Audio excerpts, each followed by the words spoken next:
La pendue d'Inongo. L'histoire qui va suivre m'a été rapportée par une abonnée et se déroule en RDC, plus précisément dans le territoire d'Inongo. Une jeune femme avait pour métier de vendre du vin de palme au marché et vivait dans un village avec sa mère et d'autres membres de sa famille. Durant la période des vacances scolaires, l'un de ses petits frères vint au village pour passer du temps avec sa famille.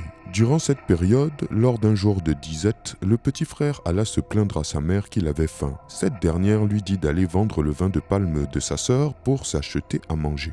Le jeune homme s'exécuta et alla vendre 1 litre du breuvage au marché et put s'acheter du pain pour combler son creux. Entre-temps, la sœur rentra et constata l'absence d'une de ses bouteilles. En colère, elle demanda à sa mère ce qui s'était passé avec son vin. La mère lui dit que son petit frère était allé vendre le vin pour s'acheter du pain. Furieuse et énervée, la jeune femme rétorqua que pourtant elle leur avait formellement interdit de toucher à son vin de palme. Son désarroi était tel qu'elle commença à répéter sans cesse qu'elle allait se pendre. La mère ne la crut pas et pensait qu'elle délirait.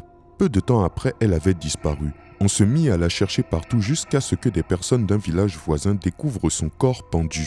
Précisons que la jeune femme, au moment de son suicide, était enceinte de 4 mois. La famille était consternée. Comment leur fille avait-elle pu commettre un tel acte à cause d'une simple histoire de vin de palme ? Quelques semaines plus tard, le frère alla chez un ami chez qui il avait l'habitude de dormir. La nuit, l'ami rêva de la sœur décédée qui, étrangement, était passée d'une grossesse de 2 mois à 9 mois. Et cette dernière lui dit qu'elle était venue pour prendre son frère. Le lendemain, le camarade en parla au frère, mais ce dernier ne le prit pas au sérieux. Quelques semaines plus tard, les compères se retrouvèrent pour dormir une fois de plus sous le même toit.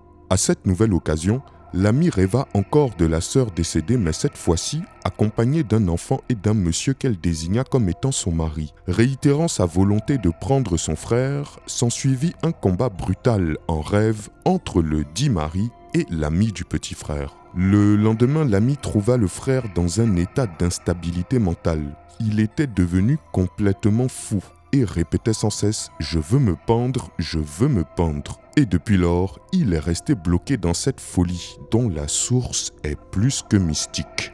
Quelle histoire folle! Mes abonnés du Congo-Kinshasa, avez-vous entendu parler de cette histoire? Si oui, veuillez nous le faire savoir dans les commentaires. Quant à mes autres abonnés, dites-moi aussi ce que vous pensez de cette affaire.